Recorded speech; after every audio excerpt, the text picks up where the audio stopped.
नमः सिद्धेभ्यः।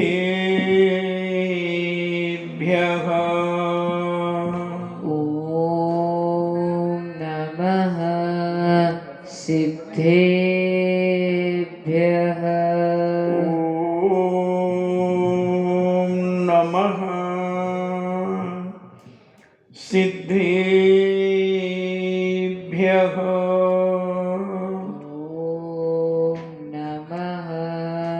सिद्धेभ्यः।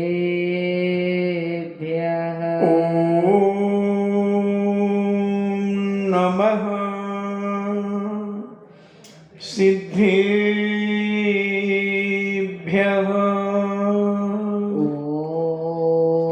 नमः सिद्धेभ्यः।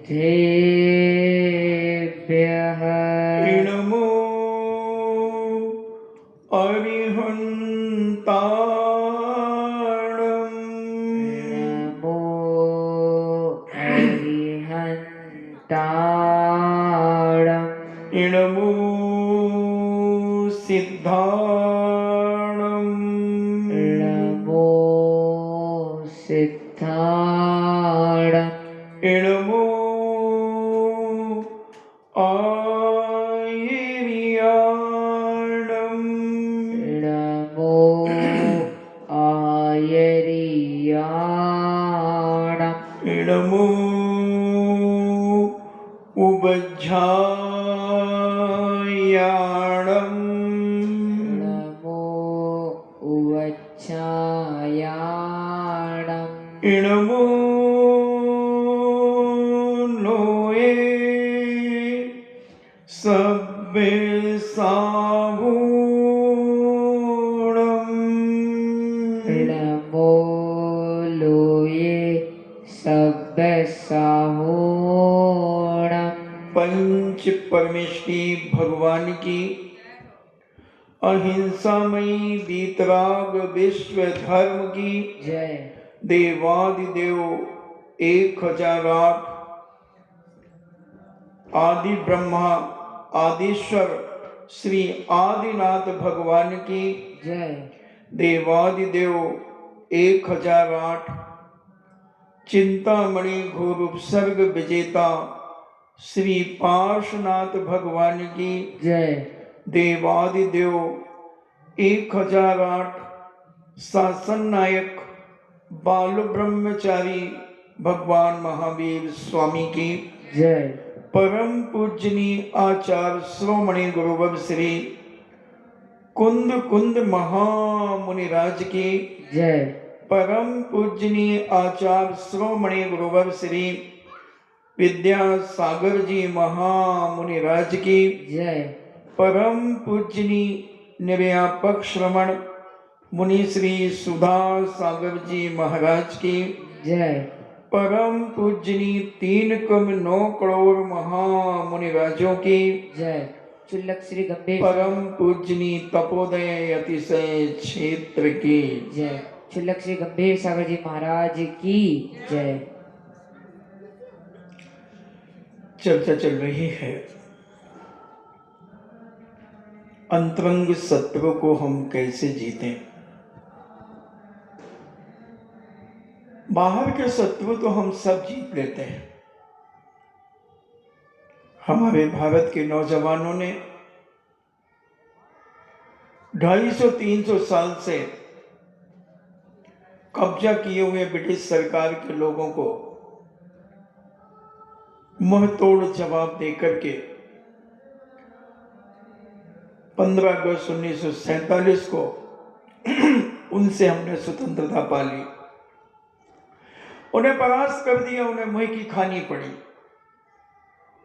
हमारे वीर योद्धाओं ने अपनी शक्ति और बुद्धि के माध्यम से कब्जा किए हुए दुश्मनों को, शत्रुओं को ईंट का जवाब पत्थर से दिया। हमारे नेताओं ने घोषणा कर दी, तुम मुझे खून दो, हम तुम्हें आजादी देंगे। हमारी युवा पीढ़ी सुभाष चंद्र बोस के साथ लग गई। हमारी युवा पीढ़ी ने उन आताताई सत्ताओं को उनका तख्ता पलट दिया और उन्हें भारत छोड़ करके जाना पड़ा। हमने भारत के आए हुए शत्रुओं पर विजय प्राप्त करा। इसी भारत भूमि में बड़े बड़े संत महंत भगवंत हुए। उन्होंने कहा कि एक राजा दूसरे राजा पर आक्रमण करके उसे जीत लेता है, मगर साधु संत की दृष्टि में, भगवान की दृष्टि में वही व्यक्ति वीर योद्धा कहलाता है जो अंदर छुपे हुए शत्रु को परास्त कर देता है। कल जो मैंने कहा था कि अंदर छुपा हुआ शत्रु, भारत में बहुत सारे विदेशी शत्रु कई बार आकर के छुप जाते हैं, भारतीय बनकर के हमारे भारत के लिए धोखा देने के लिए तैयार हो जाते हैं। अनेक प्रकार के षड्यंत्र रचते हैं और हमारे ही कुछ लोग मिलकर के उनका सहयोग देते हैं। ऐसा ही ये कर्म हमारे अंदर प्रवेश कर गया है और हम इसका सहयोग दे रहे हैं, हमारी आत्मा ही इनका सहयोग दे रही है। अगर आत्मा बगावत मचा दे, आत्मा अपने परिणामों को बदल दे, तो ये शत्रु कुछ नहीं कर सकते, ये शांत हो जाएंगे और सीधे निकल करके चले जाएंगे, नष्ट हो जाएंगे। मगर इसके लिए हिम्मत चाहिए। अपने ही देश में घुसे हुए पराये शत्रु को पकड़ना, कई बार हमारे सैनिकों को भी लोहे के छने चबाने के समान स्थिति आ जाती है। क्या पता कहीं हमारा देश का जवान हुआ तो वो मारा जाएगा। इसलिए कई बार हवा फायर करना पड़ता है, गैस छोड़ना पड़ती है, किसी भी तरीके से उसकी पहचान हो जाए, फिर बाद में हम उसे मारेंगे या अरेस्ट करेंगे। अगर वो वहां से रिप्लाई करता है, फायरिंग करता है, तो जवाबी फायरिंग हमें भी करना पड़ती है। और अगर वो सरेंडर होने के लिए तैयार हो जाता है तो हम उसे बंदी बनाकर पूछताछ करते हैं। ऐसे ही हम अपने कर्मों को थोड़ा प्रयास करें, मोहिनी कर्म को प्यार से समझाएं, तो वह हमें धर्म में आगे बढ़ने का सहारा देगा। आनाकानी नहीं करेगा, मगर हम चाहते नहीं, हमारा मन नहीं चाहता। जिस चीज को, लौकिक चीज को, संसार की चीजों को जब हम चाहते हैं तो उन्हें हम बहुत जल्दी प्राप्त कर लेते हैं। उदाहरण के लिए ले लें, हम जो चीज दुनिया में पसंद आती है, हम उसे कैसे ही 8-10 दिन, 15 दिन, महीने, 2 महीने में उसे प्राप्त कर लेते हैं। हमें भारत में कहीं जाना, विदेश में हमें कहीं जाना है, हम 4-6 महीने के अंदर वीजा आदि बनवा करके हम चले जाते हैं, क्योंकि मन ने कहा है कि चलो, मन ने कहा है सिंगापुर देखने चलो, मन ने कहा है लद्दाख देखने चलो, मन ने कहा है कश्मीर चलो। जो मन की इच्छा हुई हमने कहीं ना कहीं से पूरी की। पता नहीं तुम्हारा मन धर्म के लिए तुम्हें क्यों नहीं अग्रसर करता, धर्म के लिए तुम्हें क्यों नहीं आगे बढ़ने के लिए तुम्हें प्रेरित करता। या तो इतना तीव्र मोहिनी कर्म तुम्हारा जबरदस्त तुम्हारे ऊपर चढ़ा, या तो तुम राग में इतने गाफिल हो, या फिर चारित्र मोहिनी कर्म का तीव्र उदय है कोई ना कोई कारण के बिना कार्य नहीं होता। रेल चलेगी तो पटरी उसमें कारण होगी, निमित्त कारण है। पटरी नहीं कहती कि चलो, मगर जब भी रेल चलेगी पटरी पर ही चलेगी। पटरी के बिना रेल नहीं चलेगी। मटका जब भी बनेगा तो कुम्हार से बनेगा, मगर कुम्हार अगर मिट्टी का सहारा ना मिले तो कुम्हार मटका नहीं बना सकता। मिट्टी भी मिल जाए, कुम्हार भी मिल जाए और पानी ना मिले तो कुम्हार मटका नहीं बना सकता। पानी भी मिल जाए और मिट्टी भी मिल जाए और कुम्हार भी आ जाए और चाक ना मिले तो मटका नहीं बन सकता। नाभि भाई ने जब भोग भूमि, जघन्य भोग भूमि जब समाप्त होने लगी, कल्प वृक्ष अभाव को प्राप्त होने लगे, तब जनता बड़ी व्याकुल हो गई कि हम क्या करें, क्या खाएं, क्या पिए, किसमें खाएं, क्या करें। तो फिर नाभि राय ने हाथी के ऊपर, यानी हाथी की पीठ के ऊपर थाली बनाई। जब मैंने श्री आदि पुराण के अंदर ये पढ़ा तो हमने कहा उस समय कोई कृषि मिषि वाणिज्य शिल्प आदि कुछ नहीं जानते थे, तो उन्होंने थाली बनाना सिखाया, लोटा बनाना सिखाया, हाथी की पीठ के ऊपर ये सारी चीजें बनाना सिखाई, बताया प्रजा को। क्योंकि कल्प वृक्ष जहां से समाप्त हो गए उस जगह पर अंकुरित हो गई भूमि और अनेक प्रकार का अनाज उत्पन्न होने लगा।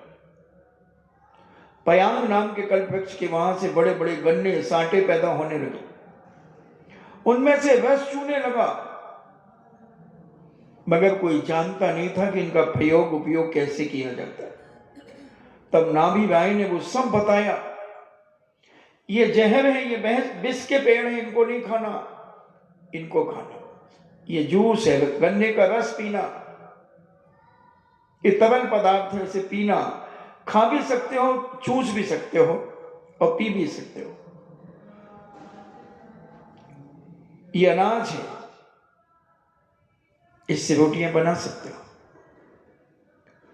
ये नाभि राय ने अपनी प्रजा को बताया। अगर नाभि राय निमित्त नहीं बनते तो प्रजा त्राही माँ करती रहती, क्योंकि उस समय ऋषभ कुमार का जन्म नहीं हुआ था। बड़ी स्थिति बिगड़ गई थी। तो निमित्त के बिना कोई कार्य नहीं होता, मगर हम बाह्य निमित्तों से प्रभावित हो जाते हैं। तो कुमार की बात चली कि चक्र के बिना भी आज मटका नहीं बन सकता, घड़ा नहीं बन सकता, सकोरा नहीं बन सकता। तो एक कार्य के लिए अनेक कारण की आवश्यकता होती है। उसी प्रकार हमें धर्म की ओर बढ़ने के लिए अपने मन को समझाना चाहिए, मन को बताना चाहिए कि हे मन, तूने अपने सारे मन की कर ली, बता जो तूने कहा, जो तूने सोचा, वो मैंने सब किया है।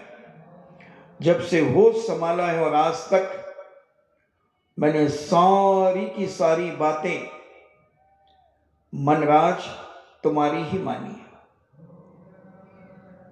जो तुमने कहा वो हमने किया। अब हमारी अंतरात्मा कुछ कहना चाहती है, मन, उस अंतरात्मा की भावना को भी समझो।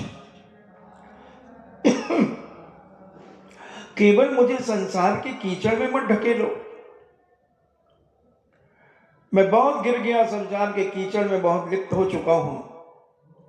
अब मुझे धोने के लिए जल की आवश्यकता है। संसार का कीचड़ अगर सूख गया मेरे शरीर पर, मेरी मानसिकता पर, मेरी आत्मा पर, तो फिर हमारी आत्मा का खात्मा कर देगा, हमारे शरीर की दुर्दशा कर देगा। क्योंकि कीचड़ मिट्टी आदि सूखने के बाद चिपक जाती है और उसको निकालना शरीर में जलन पैदा करती है। इसलिए उसके लिए पानी चाहिए पुनः। अब हम उस कीचड़ में गिरना नहीं चाहते। अब जैसे तैसे हम संसार रूपी कीचड़ से निकलकर इस मनुष्य रूपी पर्याय को हमने प्राप्त किया है, और इस पर्याय से अब हम दुर्गतियों में जाना नहीं चाहते। इस मनुष्य पर्याय को हम इतना पवित्र बनाना चाहेंगे, अपनी मानसिकता को इतना पवित्र बनाना चाहेंगे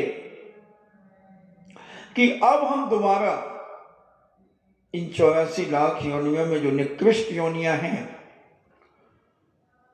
उन योनियों में हम अब जाना ना चाहें, नहीं चाहते, जाए ना। यही बात रेण मंजूषा सोच रही है कि हे भगवान, ये दूती आकर के मुझे पाप की बातें कह रही थी। एक तरफ तो मुझे बेटी से संबोधन किया, और मैंने सोचा कि मुझ अकेली अबला के लिए एक मां का सहारा मिल रहा है। मगर जब उस दूती ने अपने अंदर की भावना को व्यक्त किया, तब मैंने सोचा कि ये तो पापिन है, ये तो जरूर धवल सेठ की रखेल हो सकती है, उसके चंगुल में फंसी हुई नारी हो सकती है, और ये पापन मुझे अपने जैसा ही बनाना चाहती है। एक तरफ तो मां का रूप दिखाना चाहती है, और दूसरी तरफ कुमाता बनकर के मेरी आत्मा को विनाश की ओर ले जाना चाहती है। कभी नहीं होगा, ऐसा कभी नहीं होगा। वह दासी के जाने के बाद, दूती के जाने के बाद आत्मचिंतन की ओर चली गई रेण मंजूषा। अपने कक्ष में, उस जहाज में जो कक्ष बने थे, उस कक्ष में वो विचार करने लगी कि दुनिया कितनी पापी है। ऐसे असाता वेदनी कर्म की मारी हुई नारी को वो पाप में ढकेलने के लिए तैयार है। मुझे क्या मालूम कि जितने ये ऊपर से मीठी मीठी बातें करते हैं, इनके बगल में पाप छुपा होता है। 550 जहाज के लोग क्या ये अत्याचार नहीं जान रहे, नहीं समझ रहे हैं? केवल एक ऊपर से हमदर्दी दिखा करके मुझे खुश करना चाहते हैं। कहां गई इनकी मानवता, कहां गई इनकी मानवीय शक्ति? क्या काश इनकी बेटी अकेली होती तो क्या ये पाप होने देते?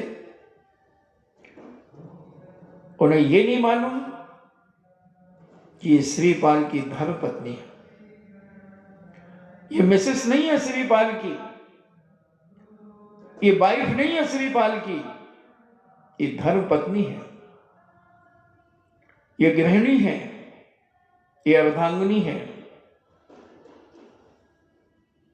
ये नहीं समझ रहे हैं, और ये सारे के सारे मानसिक तरीके से उस पाप का समर्थन कर रहे हैं। जो वीर हमारे श्रीपाल के चरणों में नतमस्तक थे, क्या उन वीरों का यह कर्तव्य नहीं होता कि इस आई हुई विपत्ति की निवारण करने के लिए कोई उपाय सोचे? मेरे इस कमरे के पास पहरा दें। कहां गए वो दस्यु डाकू जो हमारे श्रीपाल के भक्त बन चुके हैं, जिन्होंने 7 पानी के जहाज भर कर के रत्न दिए हैं? वो एक भी नहीं दिख रहा है। क्या इतना पुण्य नहीं है मेरा? श्रीपाल का पुण्य क्या श्रीपाल के साथ चला गया? इस अथाह सागर में उनका पुण्य भी कहीं विलीन तो नहीं हो गया, विलीन तो नहीं हो गया। विचार मग्न है, सोच रही है कोई किसी का नहीं, सब झूठा संसार है, सारी दुनिया पुण्य की दासी है, जहां पुण्य है वहां सब कुछ है।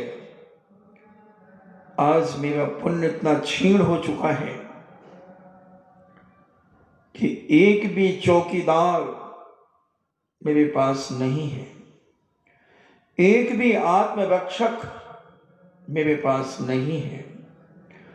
और जब श्रीपाल साथ में थे तो बड़े बड़े वीर योद्धा आगे पीछे जी हजूरी करते थे। जब मैं पिता के पास थी, अनेक अनेक दासियां, नौकर चाकर सब आगे पीछे घूमा करते थे। अभी कितने दिन व्यतीत हुए हैं श्रीपाल को, अभी मेरी बहुत बड़ी जिंदगी है। कैसे मेरे जीवन का यापन होगा? मात्र मेरे जीवन में पंच परमेष्टि का सहारा है। और जो मेरे पति देव श्रीपाल ने सिद्ध चक्र मंडल विधान की आराधना करने का जो सहारा मुझे बताया था मैना सुंदरी के बारे में, वह सिद्ध चक्र मंडल विधान की आराधना मेरे पास है और पंच परमेष्टि, फिर तो मुझे कोई फिक्र नहीं है। मगर हूं तो अबला, एक अंदर से हुल्की छूटती है, कहीं कोई सील भंग न कर दे, क्योंकि ये 500 जहाजों का मालिक,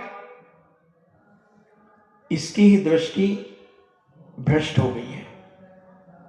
ये भी कामी कुकर्मी हो गया है। जब आज एक दूती को भेज सकता है तो कहीं ये स्वयं आकर के मेरे सील को भंग ना कर दे। मैं तो अबला ठहरी पुरुष के सामने मैं कर क्या सकती हूं?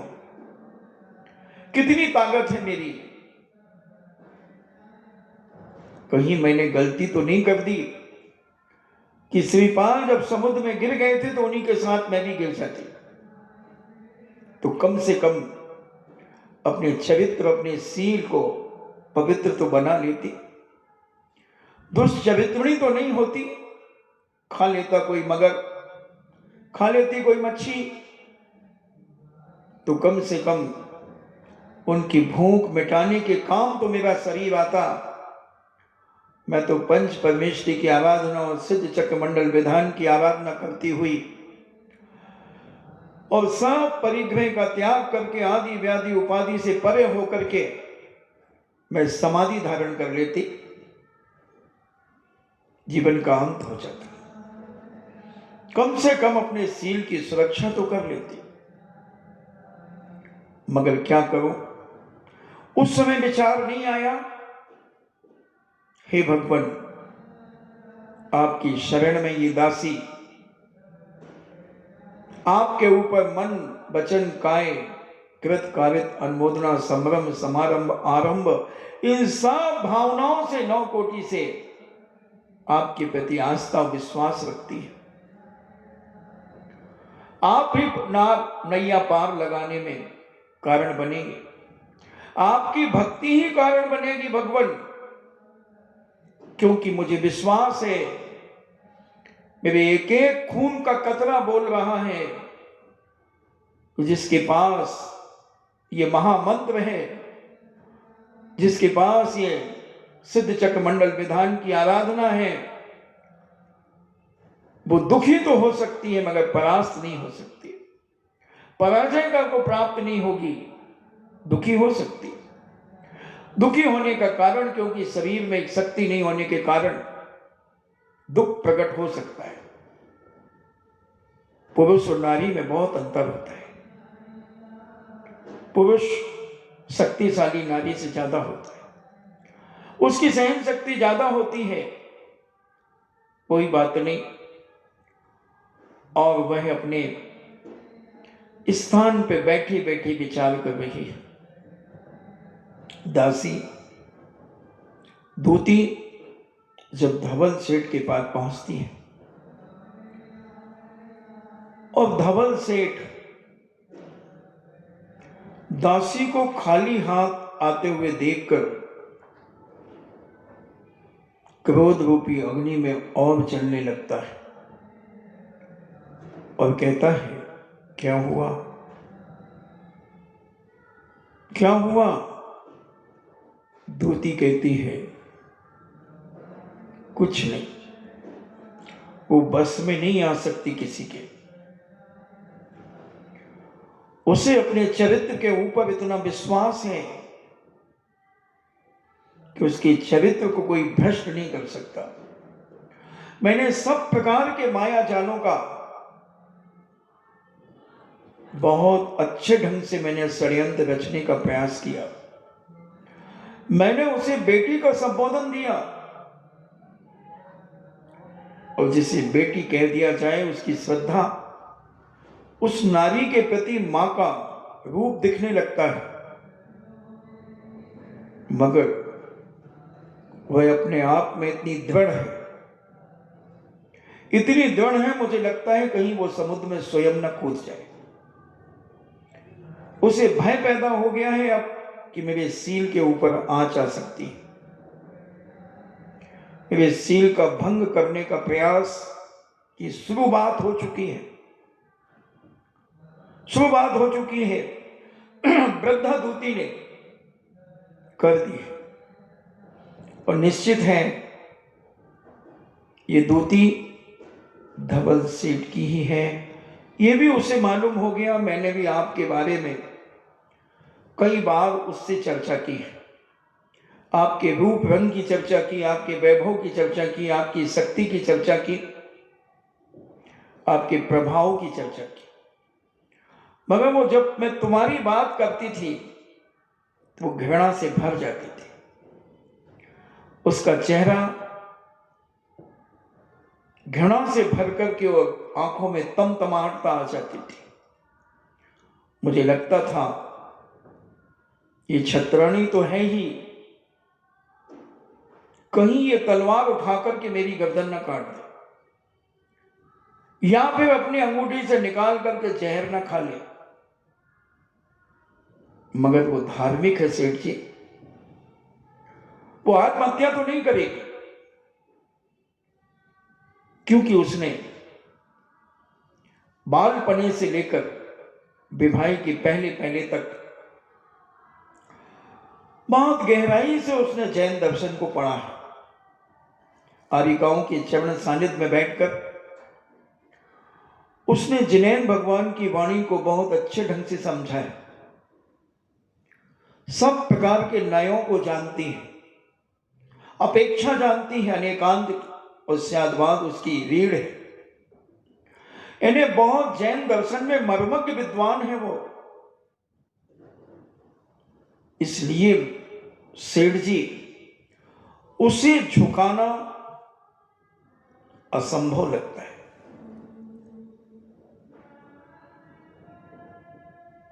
सेठ जी सोचते हैं इस दूती को, इस वैण मंजूषा को जब ये दूती नहीं बहका सकी तो फिर कोई दुनिया में ऐसी नारी नहीं है जो वैण मंजूषा को मेरे पास ला सके। क्योंकि मैंने जिसकी इच्छा की ये दूती उसे लेकर के आई है, उसको इसने मुझे प्राप्त कराया है।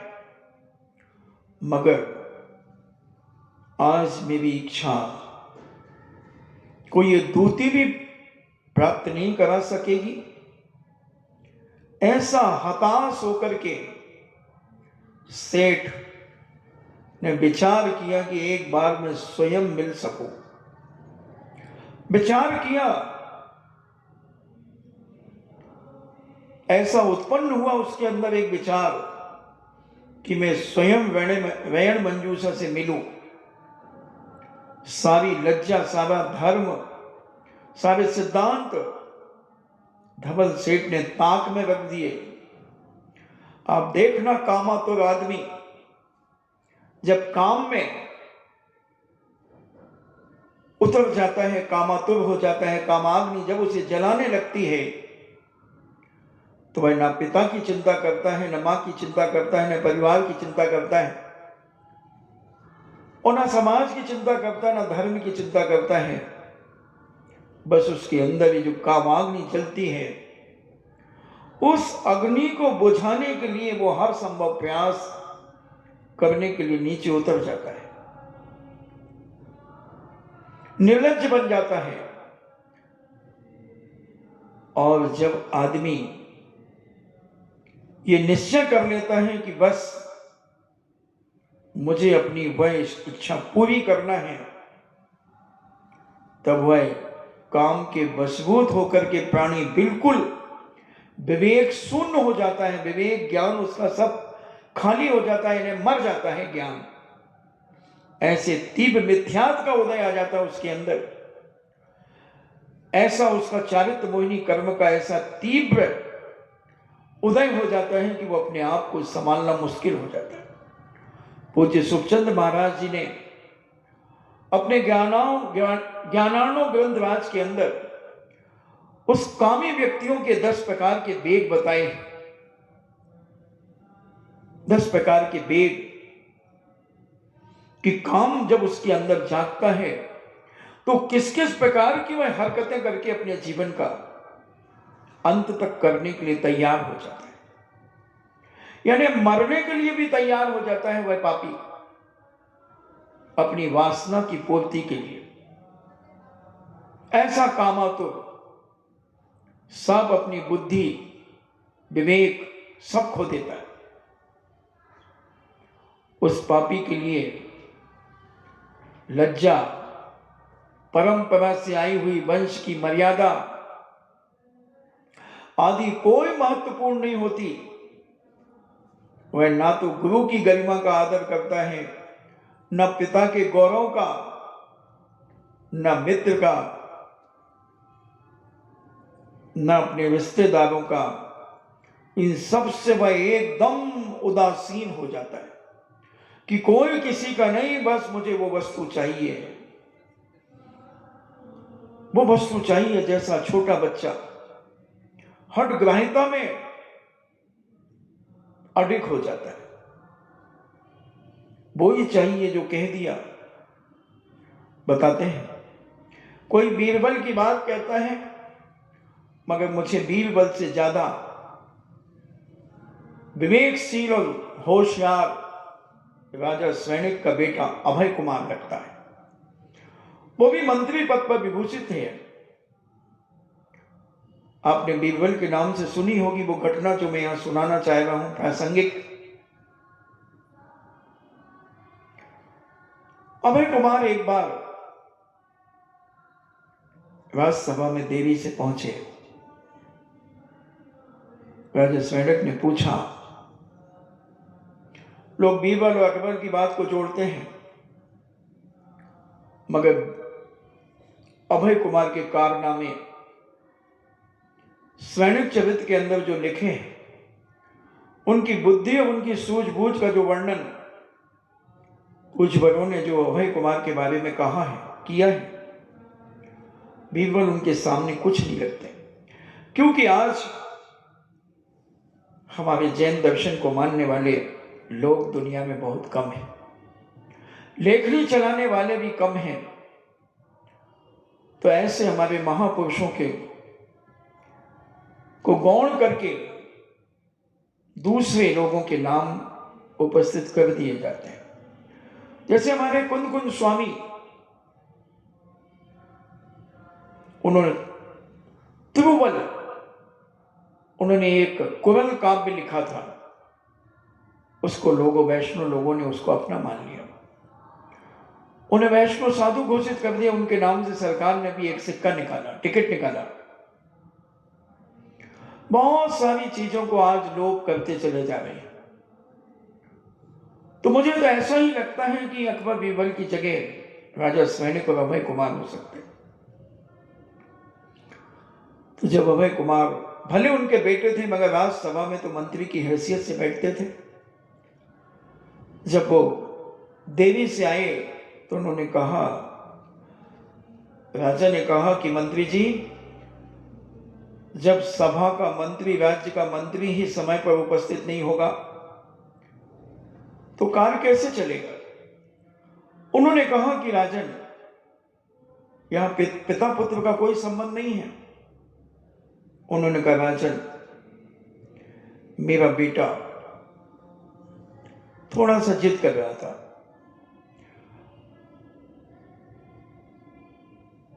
बोला कि मुझे दूध पीना है। उसकी मां ने उसे दूध दे दिया, उसने एक घूंट पिया, बोला ये मीठा नहीं है। उसकी मां ने उसे मीठा पिला दिया, मगर उसने फिर पिया तो बोला इतना मीठा हो गया, मुझे नहीं पीना। और उस समय दूध मात्र एक गिलास ही बचा था। राजा ने कहा कि तुम मंत्री होकर के जब एक छोटे से बच्चे को नहीं संभाल सकते तो राज्य की बागडोर तुम कैसे संभालोगे, कैसे संभालोगे। मंत्री ने कहा, राजन, ऐसी बात नहीं है, बच्चा थोड़ा जिद्दी है, हठी है। हो सकता है राजन उसकी जन्म की तारीख 22 हो, 13 हो, 4 हो या 31 हो। तो राजन, मुझे इन्हीं तारीखों में से उसकी एक तारीख है जिस कारण से उसकी हरकतें ज्योतिष के अनुसार ऐसी ही होती है। राजा ने कहा, ऐसे कैसे तुम्हारा बेटा है, लाओ मेरे सामने, मैं उसे 5 मिनट में सही कर दूंगा। बोले, राजा नहीं कर सकोगे। बोले, देखता हूं, लेके आओ। और सभा के सामने राजा ने अभय कुमार को यह कह दिया। और राजा ने बहुत सारे सामान मंगवा के रख लिए जो बच्चों को आवश्यक होते हैं। खिलौने भी मंगा लिए, दूध भी मंगा लिया, खाने पीने की सारी अच्छी से अच्छी चीजें। राज दरबार में क्या कमी, मगर बच्चा ना राज दरबार से मतलब रखता है, उसे तो जो धुन सवार हो जाए वो चाहिए। अगर दिव्य को ही भेज दें हम तो राजा सैनिक को पसीना आ जाए उसे संभाल ले। वो तो बेचारी रावत भाटा वाली कैसे संभालती है केवली भगवान जानते हैं। अभी अभी मुझे दिव्य मिल गई, मैं प्रवचन के लिए आ रहा था, तो कहती है, पापा ने देखो मुझे कैसे मारे, लाल हो गया मेरा गाल। मैंने कहा, कहाँ हुआ?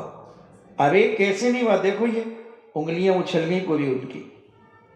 तो मैंने कहा, आपने गलती करी। मैंने क्या गलती करी, एक बार थूक ही तो निकाला था मैंने। तो इसके पापा ने कहा, मैं मना कर रहा था ना, तूने फिर निकाला। अरे तो निकल गया तो इसका क्या मतलब, मार दोगे?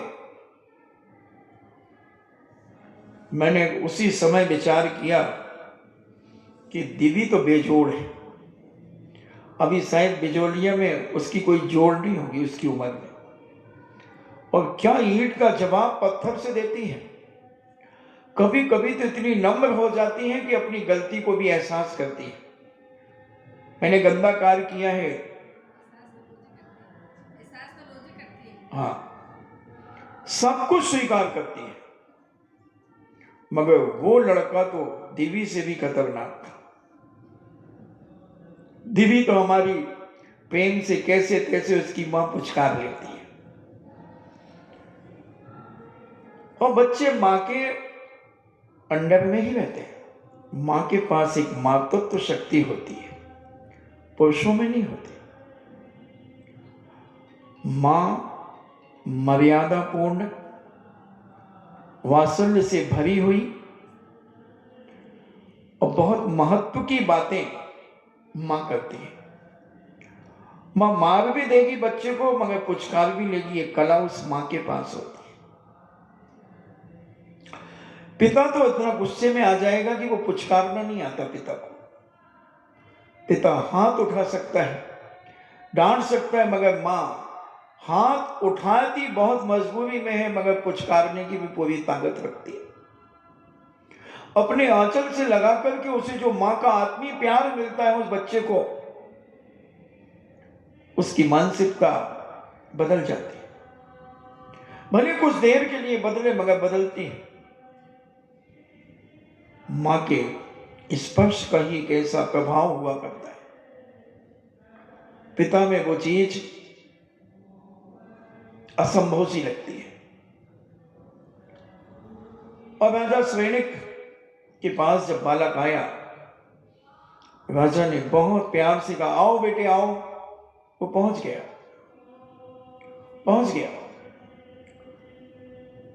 और बैठ गया। लो बेटे क्या चाहिए? उसने कभी कुछ उठाया, मुझे दूध पीना है। दूध का गिलास आ गया। फिर दूध नहीं पीना, रखा है गिलास। मैं गन्ना खाऊंगा। गन्ना आ गया। राजा ने उसकी गडेरियां बना दी, छोटे छोटे टुकड़े कर दी। वो रोने लगा, मेरा गन्ना क्यों तोड़ा? अबे बेटा तुम इतना बड़ा नहीं खाओगे, मैं खाऊंगा। बहुत देर हो गई। बच्चा रोने लगा, पैर फैलाने लगा, पटकने लगा पैर। इतने में राजा की सवारी हाथी वहां पर आ गया, क्योंकि राजा साहब को कहीं जाना था। और उस बच्चे ने इधर देखा उधर देखा और सामने देखा, दरवाजे के पास एक हाथी, विशालकाय हाथी खड़ा था। बोले वो हाथी मेरे गिलास में रख दो दूध के। और राजा कहता वो इतना बड़ा हाथी बेटा कैसे आएगा? वो तो रो रो करके उसने सारा तहस नहस कर दी सभा। चिल्ला चिल्ला के रो रहा है। जब राजा साहब थक गए तो बीरबल की तरफ नजर उठा कर, अभय कुमार की तरफ जब नजर उठा करके देखा तो अभय कुमार ने कहा, देखा राजन, मैं तो आधा घंटा ही देर से आया, मगर आपको तो 3 घंटे हो गए इस बच्चे को समझाते पुचकारते। इतनी व्यवस्थाएं देने के बाद मैं तो इतना है ही नहीं मेरे पास जितना आपके पास है। बोले बीरबल, अभय कुमार तुम ही संभालो इसे। अभय कुमार उनके पास गए। क्या चाहते हो बेटा? वो हाथी मेरे गिलास में रखो। उन्होंने महावत को इशारा कर दिया कि सामने से हाथी हटा। बोले बेटा वो अभी आ रहा है, इधर दरवाजे से अंदर नहीं आएगा, वो घूम के आएगा। और इतने में एक पहरेदार को कहा कि जा जल्दी से जल्दी एक छोटा सा हाथी, प्लास्टिक का या लकड़ी का या रबर का कुछ भी लेकर के आ। और आप सबको मालूम है कि वो हाथी को दूध के गिलास में रख दिया गया। बच्चा खुश हो गया।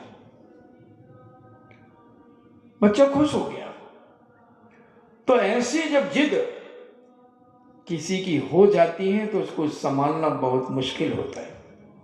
ये कामी पापी की यही दशा हो गई कि ये सब विवेक शून्य हो गया। लज्जा परंपराएं सब इसने गर्त में डाल दी। मांस इसके अंदर एक ही सोच रह गया कि मेरे इस घोर पाप मैं कैसे करूं। सोच भी रहा है कि ये पाप है, मगर उसकी कामाग्नि उसे जला रही है। और वो सोच रहा है कि ये पाप मैं कैसे करूं। एक मुझे कामनी, एकमात्र कामनी चाहिए। रात दिन चिंता तो रहने लगा। वह यह सोच भी नहीं सकता था कि घोर पाप कर रहा हूं मैं। कर्म दुख का कारण बन जाते हैं, किंतु कामी पुरुष को इसका कोई भान नहीं होता, कोई चिंता नहीं होती। वो तो अपनी विषय की इच्छा की पूर्ति के लिए उन पापों को ही सुख मानता है, पापों को ही सुख मानता है। और किए जाने वाले सारे कर्म उसके दुख के कारण हो जाते हैं, किंतु कामी पुरुष को कोई भी डर तक नहीं रहता।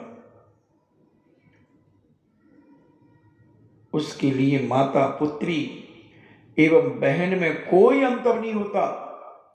हमारे यहां एक कथा आती है, मैंने भाई दूज के समय सुनाई थी पिछले बार। बड़ी विचित्र कथा है। अभी तो आपका समय हो रहा है, कभी सुनाऊंगा।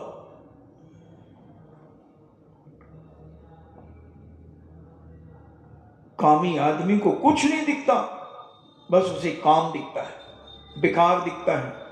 वो अपनी आग बुझाना चाहता है, मगर वो पापी नहीं जानता कि आग ईंधन रहित करने से आग बुझती है, आग में ईंधन डालने से आग कभी बुझ नहीं सकती। कुछ लोगों के आज वर्तमान में सिद्धांत है कि तुम्हारी जिस चीज की इच्छा होती है तुम उसे पूरी करो, तुम शांत हो जाओगे। ये उनका सोच गलत है। अगर हमारी गलत कार्य करने की इच्छा हो रही है और हम उस गलत को करेंगे तो आदमी थक तो सकता है मगर कभी तृप्त नहीं हो सकता। उस कार्य के प्रति हमें ग्लानि पैदा करना पड़ेगा, उससे दूर हटना पड़ेगा। आज का वर्तमान का मेडिकल साइंस भी ये मानने लगा है, जो पुराने लोग थे वो यह कहते थे कि जिस प्रकार का भी वेग हो उस वेग को पूर्ण करके समाप्त करो। मगर आज का मेडिकल साइंस ने भी इस चीज की घोषणा की है कि अगर उस चीज से तुम अपने आप को दूर हटाओगे तो तुम्हारी बॉडी के जो हार्मोन्स हैं और भी कुछ चीजें जो उन्होंने कही वो धीरे धीरे परिवर्तित होने लगेंगे। विचारधारा, संगति, खान पान आदि आदि चीजों को अपने आप को परिवर्तित करो। सात्विक भोजन करना शुरू करो। गरिष्ठ भोजन करने वाला विकारी भाव से भरा हो। इसलिए तत्वाव सूत्र में ब्रह्मचर्य व्रत के लिए उन्होंने 5 भावनाएं कही। शरीर का संस्कार, गरिष्ठ भोजन आदि, इन सबका निषेध किया ब्रह्मचारी के लिए। जब अभी तत्वाव सूत्र पढ़ रहे हैं, जब 6-7वें अध्याय में इन अनुव्रतों की चर्चाएं आएंगी, उनके अतिचार आएंगे, उनकी भावनाएं आएंगी, तब अपन देखेंगे इस सर्वार्थ सिद्धि में। तो ये सारा का सारा, इनसे जब हम दूर होते हैं परिणामों में निर्मलता आती है। और जितना हम गरिष्ठ, अभक्ष, अशुद्ध भोजन करेंगे, हमारी कामाग्नि उद्वेग को प्राप्त होगी, हम कामोत्तर की ओर जाएंगे। हमारे परिणामों में निर्मलता बहुत मुश्किल से आ पाएगी और विषयों की इच्छा की पूर्ति करने के लिए हम दिन रात एक कर देंगे। यही दशा उस धवल सेठ की हो रही। देखो, नाम तो है धवल, धवल का अर्थ होता उज्जवल, पवित्र, स्वच्छ, मगर परिणाम नाम बड़े और दर्शन थोड़े। ऐसे बहुत सारे लोगों के कार्य होते हैं कि नाम कुछ होता है, उनका गोरे लाल नाम रख देते हैं और है बिल्कुल दी ब्लैक बोर्ड।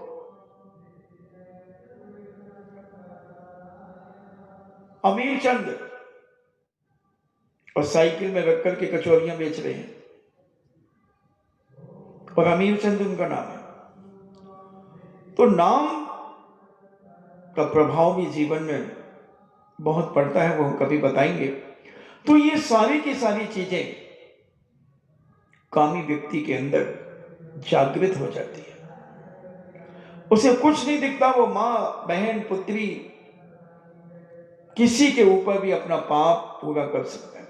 यहां तक कि त्रिंजों के साथ भी अपनी वासना की पूर्ति करने में अग्रसर हो जाते हैं। गायों के साथ, भैंसों के साथ, त्रिंजनियों के साथ में ऐसे ऐसे भी पापी हमारे शास्त्रों में लिखे। मुर्दे के साथ भी अपनी वासना की पूर्ति कर सकते हैं। दुनिया में जब कामातुर होता है आदमी, तब सब भूल जाता है कि मैं कौन हूं, कहां से आया हूं, क्या मैं कर रहा हूं, क्या मेरा वंश है, क्या मेरा कुल है, क्या मेरी जाति है, क्या मेरा रूप, मेरा स्वरूप, मेरा परिवार क्या है, उन्हें कुछ पता नहीं होता। केवल वो वासना में उतर जाते हैं। ऐसी ही दशा आज उस धवल सेठ की हो रही है।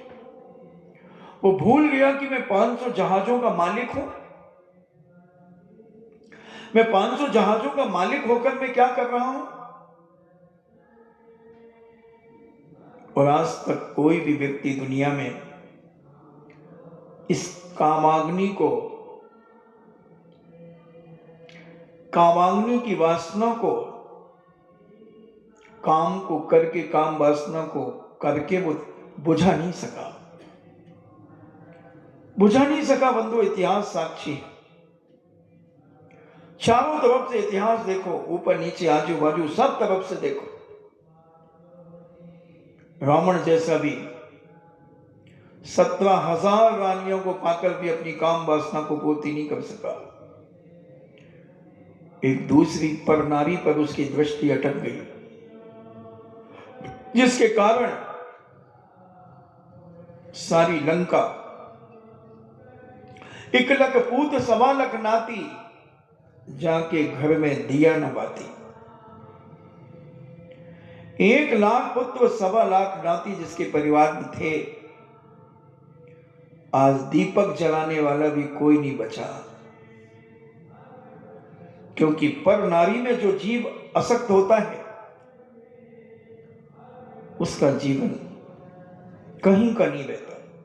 जैसे तैसे वर्तमान चलो बचा ले, मगर भविष्य कीचड़ के गर्त में होता है।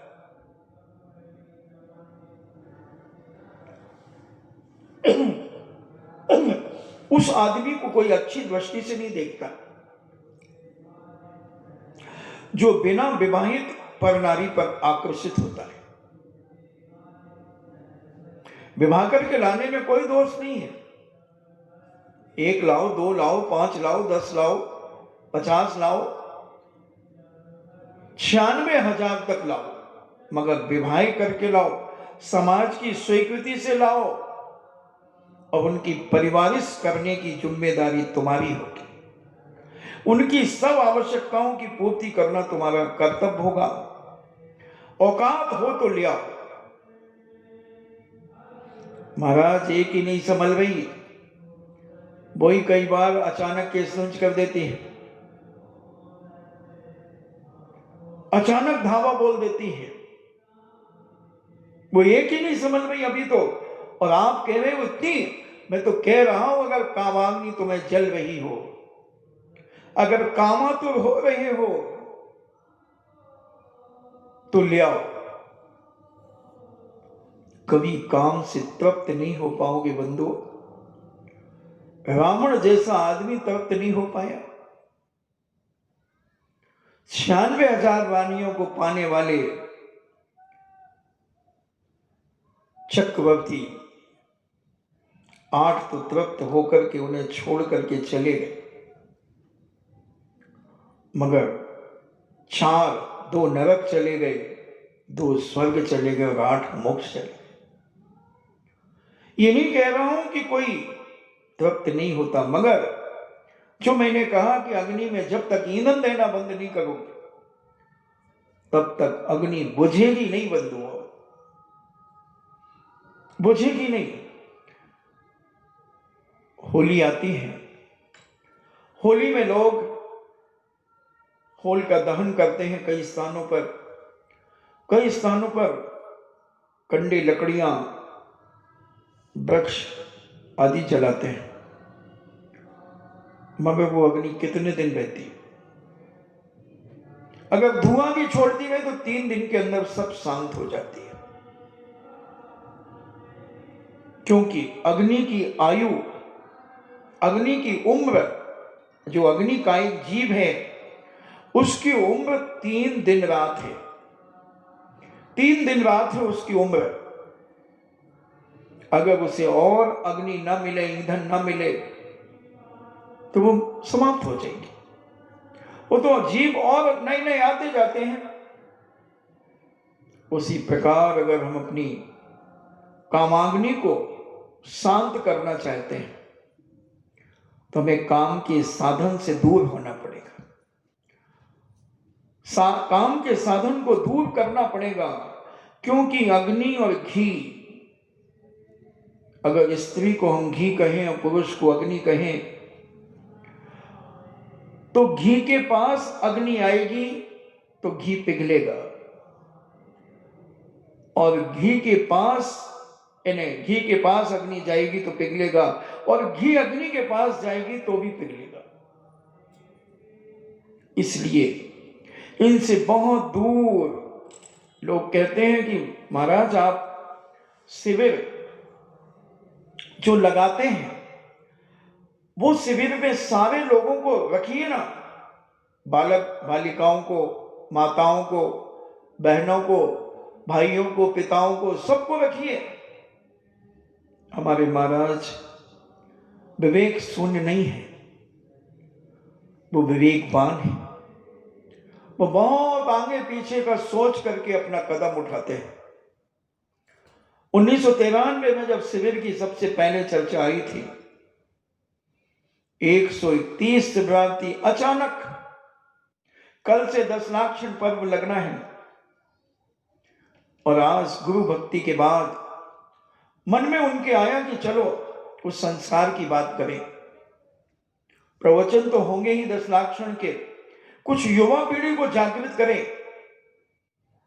और सी चंदनौरा वालों से ऐसी चर्चा हुई, उन्होंने कहा महाराज ठीक है, सारी व्यवस्था मेरी, जितने भी आए अभी तत्काल में जो कुछ भी होगा सब हो जाएगा। नए धोती दुपट्टे आ गए, सब कुछ आ गया। 131 नाम 9, 10, 11 बजे तक हो गए, शिविर चालू हो गया। केवल पुरुषों का, केवल पुरुष। और आज वो शिविर बढ़ते बढ़ते 3000 की लगभग शिवरात्रि पहुंच गए। और इस शिविर से निकलने वाले कई 8-10 मुनिराज बन गए, बहुत सारे त्यागी व्यक्ति बन गए। शिविर का प्रभाव, काश अगर सभी को रख लिया जाता तो शिविर अभी तक भ्रष्ट हो जाता और बदनामी का टीका, बदनामी की वैक्सीन लग जाती।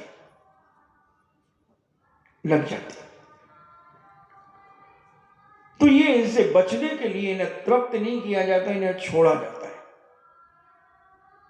इनसे दूर हुआ जाता है। मगर धवल सेठ आज होता तो मैं उसे समझाता, अब वो आज तो है नहीं, कहां है क्या है अपन आगे समझेंगे। अब का समय हुआ है, हम सोचें अपने जीवन में कि धवल सेठ इतना संपन्न सेठ होकर के एक नारी के पीछे अपना जीवन बर्बाद कर रहा है। वैण मंजूषा को पाने के लिए वह कितने षड्यंत्र रच रहा है,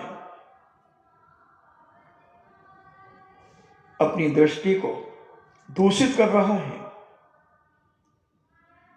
कामदेव से पीड़ित धवल सेठ वैण मंजूषा के पास पहुंचने का विचार करने लगा कि कैसे भी हो मैं तो वैण मंजूषा के पास पहुंचूंगा। सेठ को बिना विशेष कारण के अचानक धवल सेठ को वैण मंजूषा देखती है कि पहले कोई सूचना नहीं दी गई कि सेठ साहब आ रहे हैं और अचानक मेरे पास आने का क्या कारण हो सकता है। वैण मंजूषा सेठ को देखकर विपत्ति की आशंका करने लगी कि निश्चित कोई विपत्ति आने वाली है, जिससे वो सशक्त हो उठी।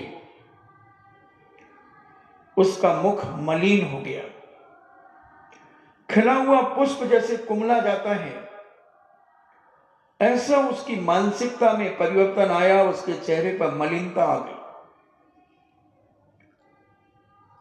उसने घूंघट से अपना मुख छुपा लिया। उसके मन में नाना प्रकार के विचार उत्पन्न होने लगे। यह क्यों आया? क्या मेरा सील भंग करने के लिए आया है? ये दुर्देव को अभी न जाने क्या क्या शेष है। मेरे पति को मौत के घाट उतारने के बावजूद भी अभी इसका पाप, इसके मन का पाप अभी शांत नहीं हुआ।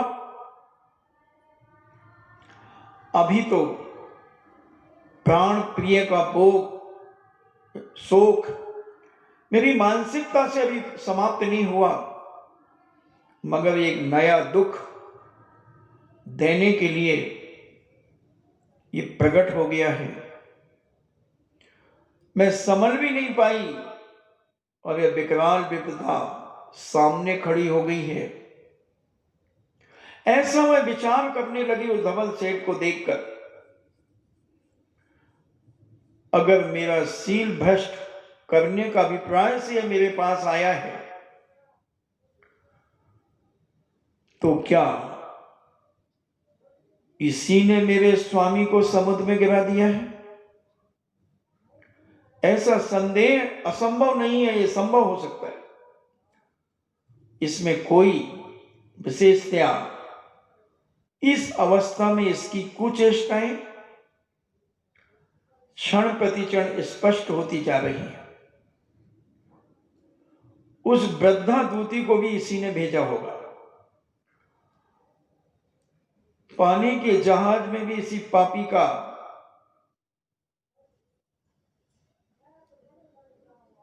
जलपोत भी इसी पापी का है। अन्यायी के विरोध में खड़े होकर मेरी रक्षा कौन करेगा? इतना साहस कौन करेगा कि मेरी रक्षा कर सके कोई? अब इस अबला का जीवन अंतिम महसूस होता है। हे श्री चिंदेव, हे परम पावन पंच परमेष्टि भगवान, इस अनाथ अबला की रक्षा कर सकते हैं। मैं आपकी शरण में हूं तथा आप एकमात्र आपके ऊपर भरोसा है भगवान कि आपके अलावा आपकी शक्ति ही मेरी रक्षा कर सकती है। इस विपत्ति से आप मुझे बचाइए। आप निरपेक्ष एवं दयालु हैं, आज शरण के शरण हैं। ऐसी भावना वैण मंजूषा अपने अंतरंग में विचार कर रही है।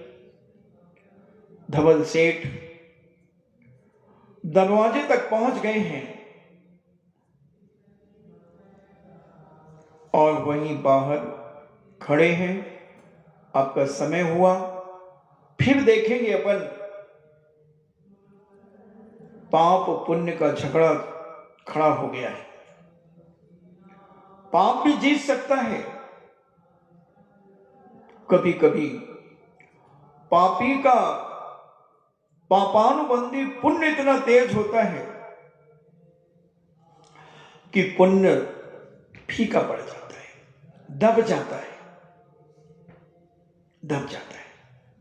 खैर, देखेंगे अपन जैसा होगा। जो गुल खिलेंगे उन फूलों को सूंघेंगे, उनको समझने का प्रयास करेंगे कि ये फूल भी ऐसे खिलते हैं क्योंकि दुनिया है। हमने शुरू में तुम्हें बहुत सारी मार्मिक बातों को बताकर श्री बाल की चर्चा तो मैंने मात्र 20 मिनट की है और 50 मिनट लगभग भूमिका बनाई तुम्हारे लिए। इस कर्म की विचित्रता को समझाने का प्रयास किया है। बंधुओं, मुझे कहानी सुनाना मेरा मकसद नहीं है।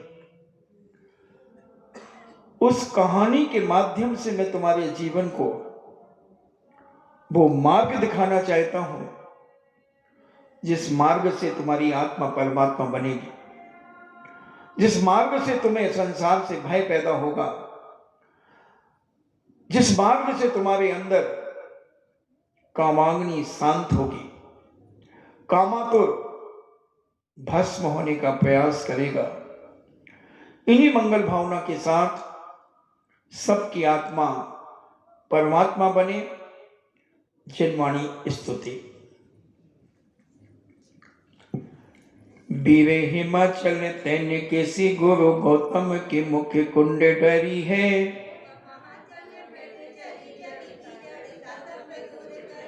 ज्ञान पयो निधि माही रली बहु भंग तरंगन सोचरी है।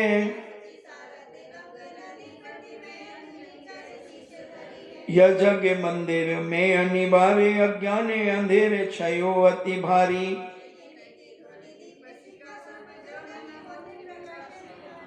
तू किस भांति पधारत पाति कहाँ रहते अभिचारी। जिनवाणी के ज्ञान से सूझे लोकालोक, सो वाणी मस्तक धरो सदा देत हूँ धोख। हे जिनवाणी भारती तोह जपो दिन रैन, जो तेरो शरणा गए सो पावे सुख चैन। देव भजो अरिहंत को गुरु सेवा निर्ग्रंथ, दया धर्म पालो सदा यही मोक्ष का पंथ। नमुखा।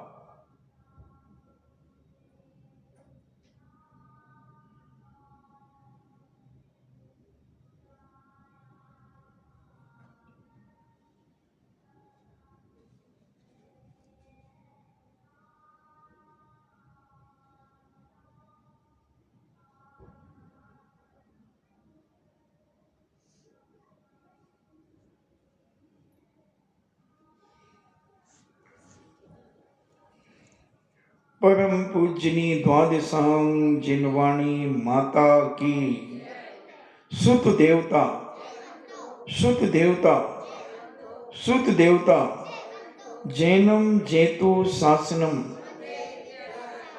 जैनम जेतु शासनम जैनम जेतु शासनम।